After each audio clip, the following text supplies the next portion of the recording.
તાપી જિલ્લાની વાત કરીએ। તાપી જિલ્લાના વ્યારા શહેરમાં ધોધમાર વરસાદ શરૂ થયો। મિશન નાકા સર્કલ નજીક પાણી થઈ ગયા। ઠેર ઠેર પાણી ભરાતા વાહન ચાલકોને હાલાકી ભોગવવાનો વારો આવ્યો છે। ભારે વરસાદ બાદ પાણી ભરાતા જનજીવન અસ્તવ્યસ્ત થઈ ગયું।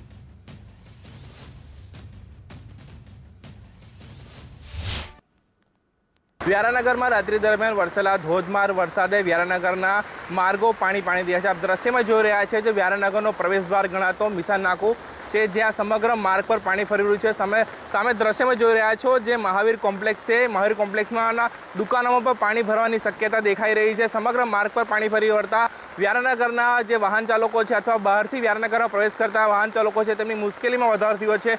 એક તરફ વ્યારા નગરપાલિકા જો વાત કરીએ તો પ્રી મોન્સૂનની કામગીરી આવરી લેતું હોય છે, પરંતુ કશે ને કશે પ્રી મોન્સૂનની કામગીરી પોકળ સાબિત થઈ રહી રીતના દ્રશ્યો દેખાઈ રહ્યા છે। સમગ્ર માર્ગ પર પાણી ફરી વળ્યું છે, જેના કારણે લોકોની અવરજવરમાં મુશ્કેલી વધી છે અને બીજી વાત કરવામાં સમગ્ર જિલ્લામાં હાલ ધોધમાર વરસાદ યથાવત છે। અક્ષય બદાણે, ગુજરાત ફર્સ્ટ, તાપી।